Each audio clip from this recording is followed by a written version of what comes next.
John, please, just once is enough. Her eyes moistened. When my first love begged me like that, I couldn't turn her down. All right, but I have to warn you, I'm not experienced in this sort of thing. I might not do it well. It's the truth. For the entire 32 years of my life, I have had absolutely no experience in love. Who would have thought, a guy like me, being asked to take on such a big task by the stunningly beautiful Emma? My name is John Miller. I'm a single man turning 32 this year. Right after graduating from university, I started working for a medical device manufacturer, where I'm still employed. I've always been good with computers, so I wanted to utilize those skills at work. However, recently, I was transferred from an administrative position to sales. According to my boss, it's good to have experience in various departments, but frankly, I wasn't happy about it. I've never been good at socializing, and I felt I could perform better in an administrative role.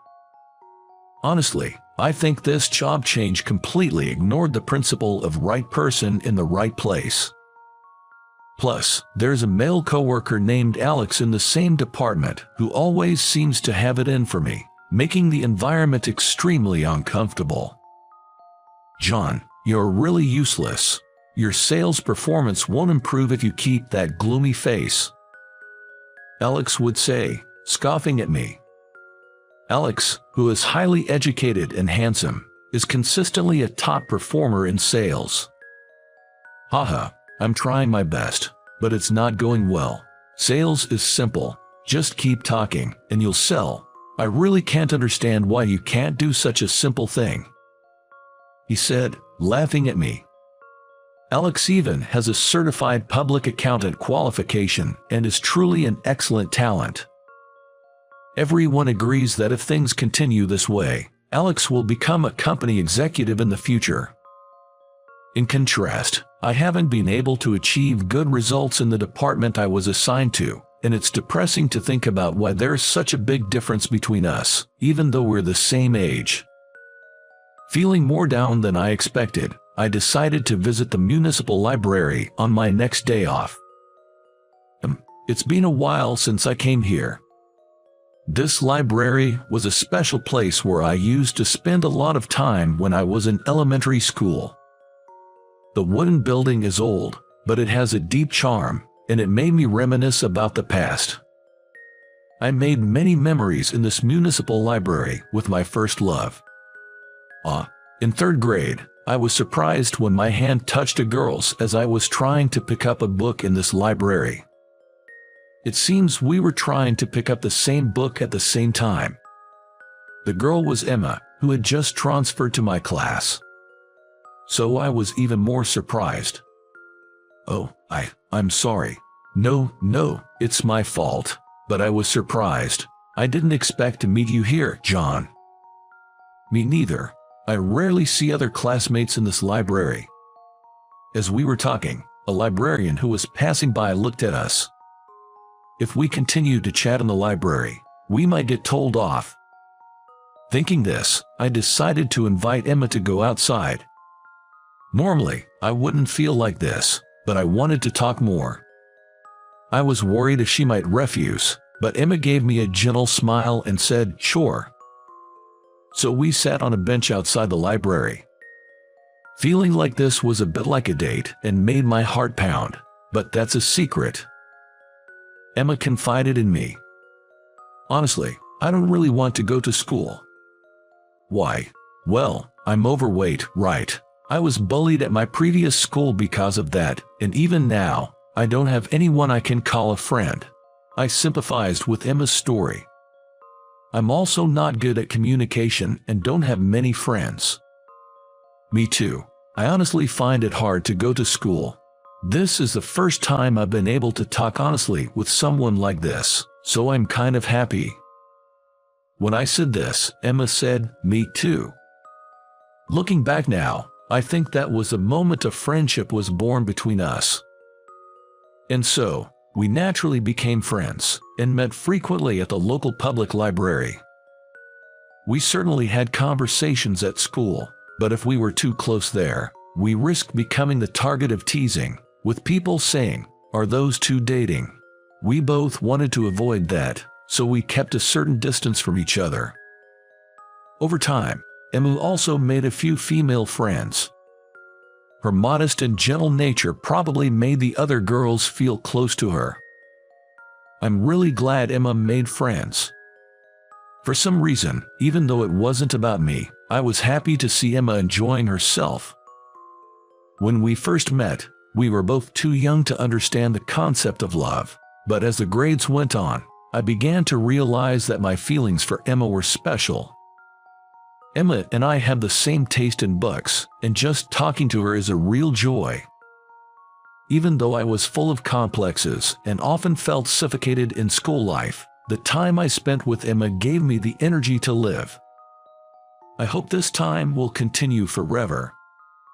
That was my strong wish, but when we became middle schoolers, that dream was sadly shattered. In fact, 2 changes occurred for Emma and me when we entered middle school. The first one was that we, who had always been in the same class, were separated when we entered middle school. Because the class composition remained the same for the 3 years of middle school, we've grown apart. The other change, to the surprise of both me and those around me, was that Emma had transformed into a very beautiful girl upon entering middle school. She had been a bit chubby until then, but she became slender all at once, and even the boys who had not noticed her charm before began to make a fuss over her. Isn't Emma just the cutest? She's also top of the class. I really admire her. Watching Emma become the object of everyone's affection, I had mixed feelings. I'd always thought Emma was cute, even when she was chubby. She'd always been self-conscious about it, so seeing her gain confidence was a good thing. However, seeing Emma becoming more popular, more unattainable, I was hit with the fear that our time together was coming to an end. Sure enough, when we got to middle school, the studies got tougher, and with the added pressure of extracurricular activities, we both became busier. The frequent visits to the public library that we used to enjoy in elementary school became a thing of the past. But still, we managed to arrange a meeting at the public library and had a great time. We haven't had much time to hang out since starting middle school, have we? Yeah, and we're not even in the same class anymore. It feels weird. But we should try and come back here when we have some time. With those words, Emma gave me a warm smile. Our friendship was forever. I felt relieved thinking that, but soon enough, my feelings were shattered. John, can I talk to you for a sec?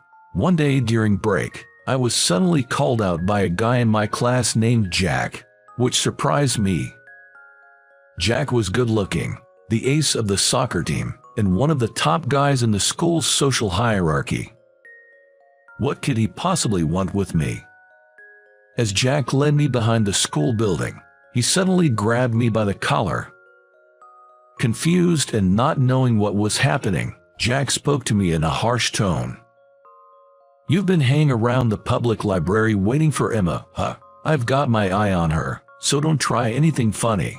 Listening to Jack's words, I was shocked. It seemed someone had seen Emma and me meeting at the public library. I tried to defend myself, but Jack was not in a mood to listen. "Do you really think someone like Emma would give a guy like you the time of day? Know your place, man." With that, Jack let me go, and I fell to the ground. Jack walked away as if nothing had happened. I was left sitting there, stunned and shocked by what had just happened. A school hero like Jack was interested in Emma. In such a situation, it felt absurd for me to ask Emma for friendship. Emma was always kind to me, but I couldn't help but deep down she may have been annoyed. That night, I cried myself to sleep, my mind filled with thoughts. From then on, I stopped trying to interact with Emma. I used to pass by Emma's classroom, go to the public library whenever I could, but I stopped all that to keep my distance from her.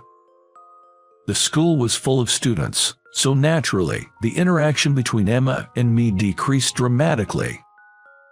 We passed each other in the hallway from time to time, but we stopped greeting each other. Although I felt lonely, I accepted the situation. Emma's father was a practicing doctor, and she was a true lady and the school's princess. There was no way she and I could ever be together.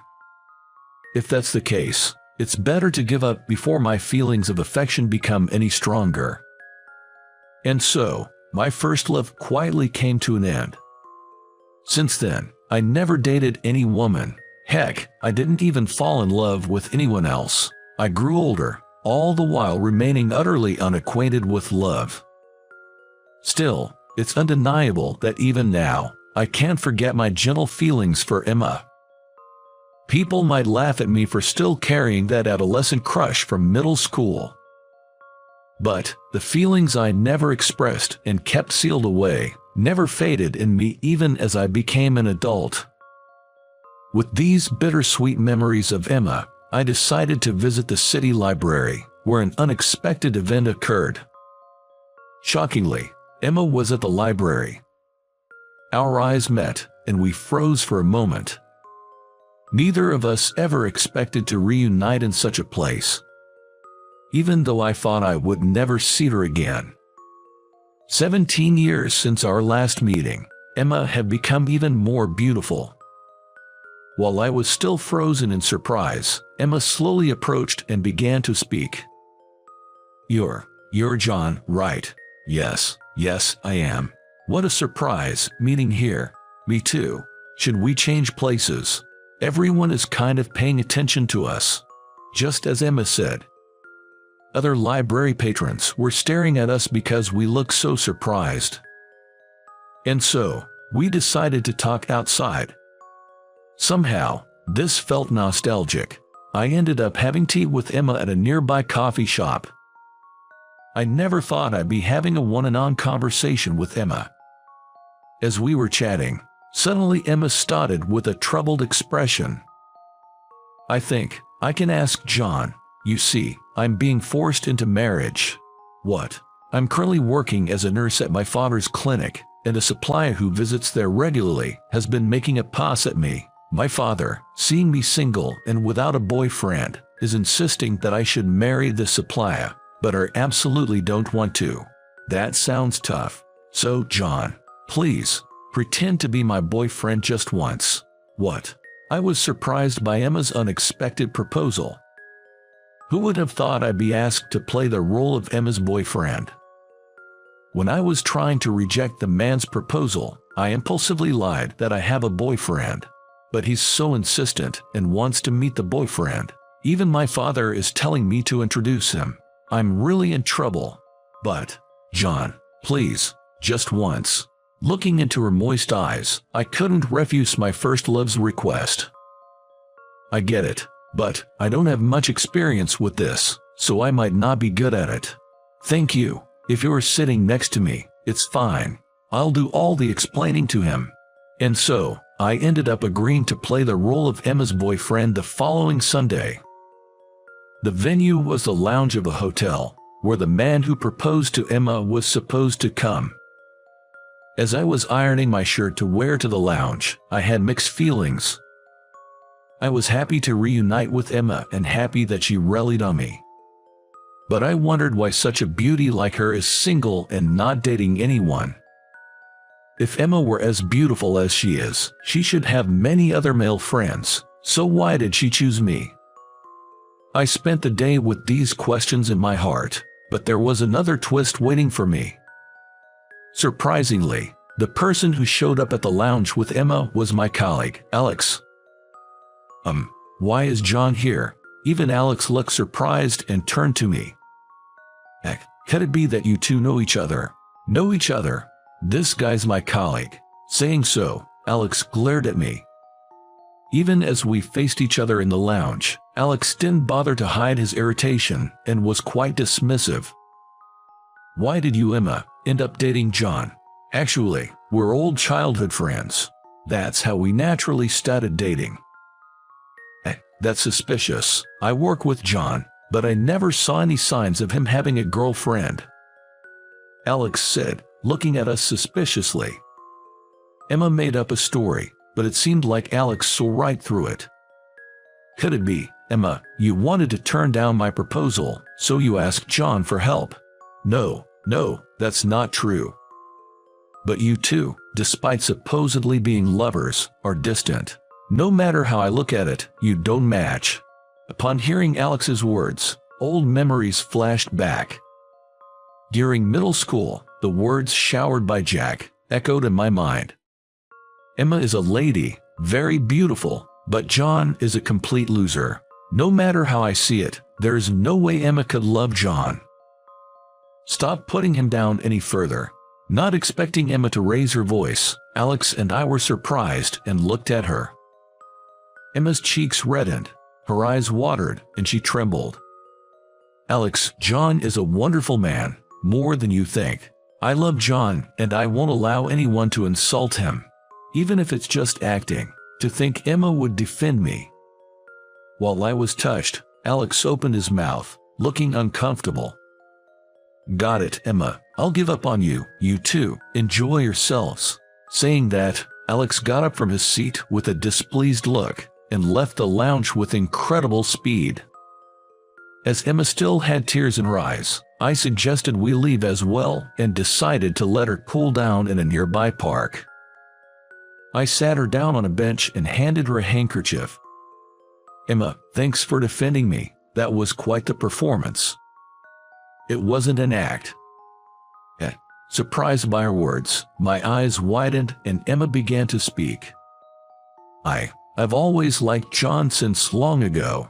When we got to middle school, I felt like I was being avoided, so I thought I had to give up. But I couldn't like anyone else but John. The reason I asked you to act as my boyfriend this time is because I really wanted to be connected with you in some way. Upon hearing Emma's words, I was struck with a huge shock. Could it be that Emma felt the same way about me? I decided now was the time to tell her how I really felt, and I opened my mouth. "I'm sorry, Emma, for avoiding you, but truth is, I've always had feelings for you." "But why did you avoid me, then?" "Because you became so beautiful, I thought I wasn't good enough." "That doesn't matter. You were the only one who was kind to me even when I was overweight. Actually, I started dieting because I wanted you, John, to like me." 17 years passed since that misunderstanding, but it was now cleared up all at once. We laughed together, and before we knew it, we were in a strong embrace. It was a passionate embrace that seemed to fill the 17-year gap. "I won't ever let you go, Emma." "Thank you. We've had a big misunderstanding, haven't we?" "Yes, but don't worry. We have much more time ahead of us." That's how we officially started dating and got married a year later. I quit my job on this occasion and started working in the administration department at Emma's family hospital. Emma's dad congratulated us on our marriage. When we got married, I had a conversation like this with Emma's dad. "I can trust you, John, to take care of Emma." "Thank you." After losing my wife and having to raise Emma by myself, I felt quite rushed. I once recommended she marry Alex, who used to visit us often, but I guess I need to be more discerning. I never expected him to get fired. That's right. Alex, after being turned down by Emma either out of desperation or recklessness, approached many women at his other clients, which led to numerous complaints, and he ended up losing his job. The important thing is not how others see you, but how you two feel about each other. You and Emma truly love each other, so I'm sure you'll make a good couple. I think so too. Because we're not connected by appearances or status. We're deeply connected by our inner selves. That's why, no matter what happens, I'm confident I will always love this woman who was my first love.